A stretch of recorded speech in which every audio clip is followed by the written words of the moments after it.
Hey, it's Jordan. I am here at the UAW Local 1112 in Lordstown, Ohio. Lordstown is one of the five plants in North America that's being essentially shut down. They call it reallocated or something like that. So you got Lordstown, Warren, Michigan, Detroit Hamtramck, as well as Maryland, I believe, and Ontario, Canada. So I'm with Dave Green. You're the president here at the local UAW in Lordstown. Lordstown was basically known as like we build the Chevy Cruze. It's actually, we just drove in and it's like plastered across the factory. So small sedan. Lordstown is obviously smaller than Detroit. So the layoffs here, which I believe your colleague said the plan is supposed to end in March, it could really decimate the community here and the ripple down effect with small business and everything. Can you kind of talk about how big a player is this factory in Lordstown for the local community? Yeah, for people who don't know, Lordstown, we're pretty much situated between Youngstown and Warren, Ohio, two areas that have struggled, that have some of the highest unemployment rates in the state. In fact, 48% of the working people in Trumbull County are eligible for government assistance. This information you can find on Alice. They have done all the statistics on that. So these are tough areas already. Not a lot of good paying jobs here. When the steel mills all shut down, Black Monday, back in the late 70s, that was the beginning, right? And so General Motors was always here. They were the anchor to help keep a lot of people employed. And moving forward, we've lost 3,000 jobs over the last couple years. January 17, they laid off 1,500. June 22nd, they laid off 1,500. And our last group of members are going to be getting laid off here in March. That first ripple is started to hit. The people that got laid off in June of last year, I think that's yet to come. This doesn't happen overnight. People lose their jobs and they do start to save and cut back a little bit, but, they're collecting unemployment and they have a little bit of an income stream. But when that stops and there's no good jobs around here, I think everyone in the community is going to feel that.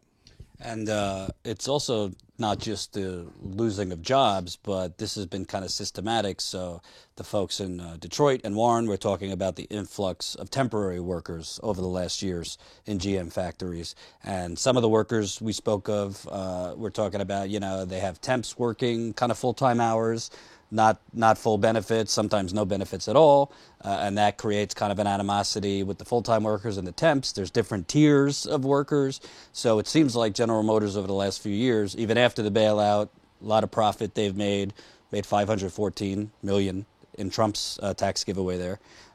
So it seems like the workers have been taking less and less for years, and now obviously seeing these layoffs. Yeah, and this is the one thing that, it kind of frustrates me is they talk about the GM UAW workers that are getting laid off. That's me, and that's the folks I represent, but I also represent members at Magna Seating, Jamestown Industries, Leadax Sanitation. These are all third parties, right, that GM has outsourced work to. They don't want to talk about them. They don't want to talk about the fact that those people have no place to transfer to. Those folks are just out of a job. And the GM workers, we do have an opportunity to transfer. Thanks to our international UAW. They put that language in the contract to give our members that opportunity, but not everybody has those opportunities. There's a lot of people that are going to be impacted here. Not only folks that I represent, there's people that I don't represent, right? There's Comprehensive Logistics, the trucking company, Falcon Trucking. These people are going to be out of work. They have, some of them don't have a union. The barber shop, the grocery store, the local establishment, the churches, all these places are also going to be impacted. And, GM doesn't want to talk about the social implications, how this is going to deteriorate the social fabric in this community. And that's exactly what we're fighting here for, is not just for UAW GM. And obviously that's a big piece of it. But the other big piece is our community. They're also stakeholders in this as well.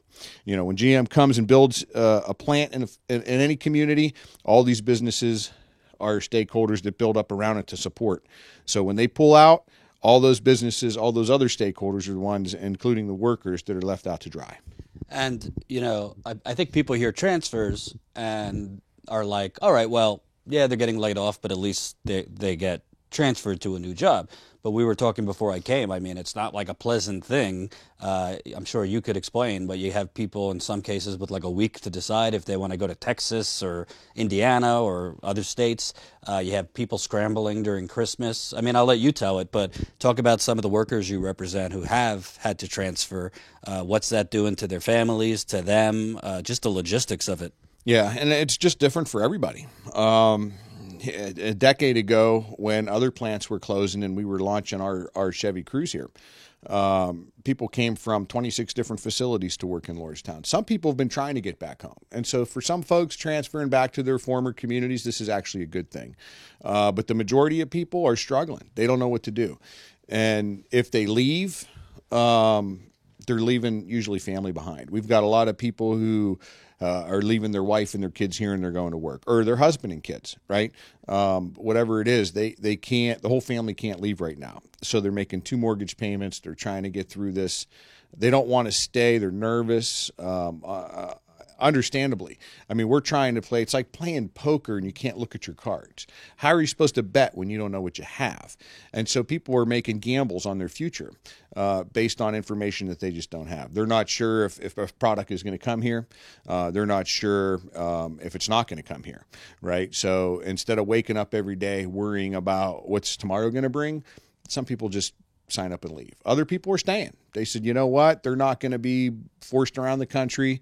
I actually think GM likes that because they know some people, it's like a voluntary quit almost, where if you don't go, then you're kind of out of luck. So I think they actually kind of look forward to that, and then they get more people off the books. Yeah. I want to ask you about, I call this the United Corporations of America. I mean, our government's bought off by the corporations, in my opinion. I don't know what you think. Big sugar. Big sugar.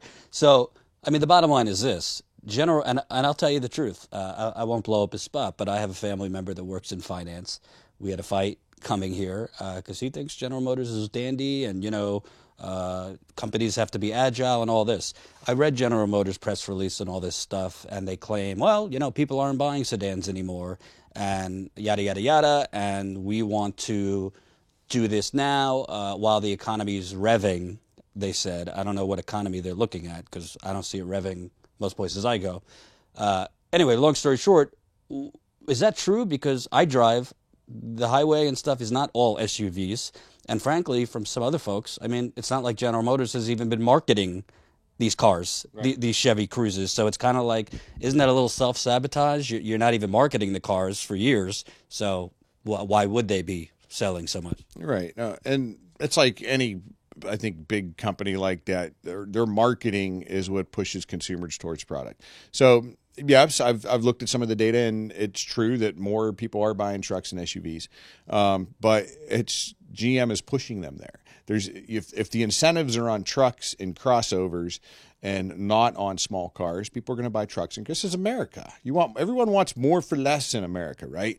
So if you can get a full-size $48,000 pickup truck for the same price as a $24,000 economy car, you're probably going to get the pickup truck. Gas is cheap right now, and I think that they have pushed and marketed, obviously SUVs and trucks, and so that's what people have been buying. We built a great car. Like, I know I want a car, and I think it's really foolish of them to step away from this market because, essentially we're still selling 130, 140,000 Chevy Cruzes a year, even with the sales down. That's quite a bit. By them pulling out of that whole segment, they're kind of just handing it over to our competition or their competition. And it's kind of frustrating. And not only for me, speaking to some of the dealerships, they're concerned because there's a whole segment that's not going to be drawing customers into their showrooms. And, I want to ask you because, the more I read about this, frankly, it seems like GM has really doubled and tripled down on China. The Chinese government is, I think offering in U.S. dollars, 10,000 or so if their citizens buy electric cars. They're trying to shift over to renewables and things like that, and GM can make more money in China right now. But then there's the element of them opening up factories in Mexico and things like that. You know, I've spoken with some folks that are critical of the UAW, saying you shouldn't be pitting America versus Mexico. It's not Mexico's fault. It's General Motors' fault. What are your thoughts on, frankly, the GM? It seems like they're, you know, on one hand, not really pushing certain cars and then saying no one's buying the cars. On the other hand, trying to get cheaper labor. Is it a thing where it's the main problem is them building factories out of the country for cheaper labor, or General Motors is just greedy? Well, it's both, right? I mean, them building more cars outside of our borders, specifically in Mexico, is greedy, right? It's not that they make a better car. In fact, we make better cars here. I would bet every day on the American-made auto worker does a better job. The fact that there's no parking lot in the plants down there in Mexico because GM has to bust the workers in. They can't afford to buy cars. They can't afford to buy the products they're building. There's something wrong with the system when that's happening. So General Motors they're the largest now automaker in Mexico.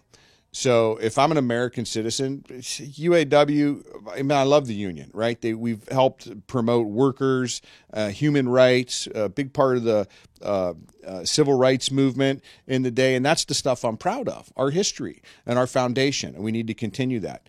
But I mean, corporate greed is just going to continue unless people speak with their pocketbook, right? So we got these shirts now, buy a 145.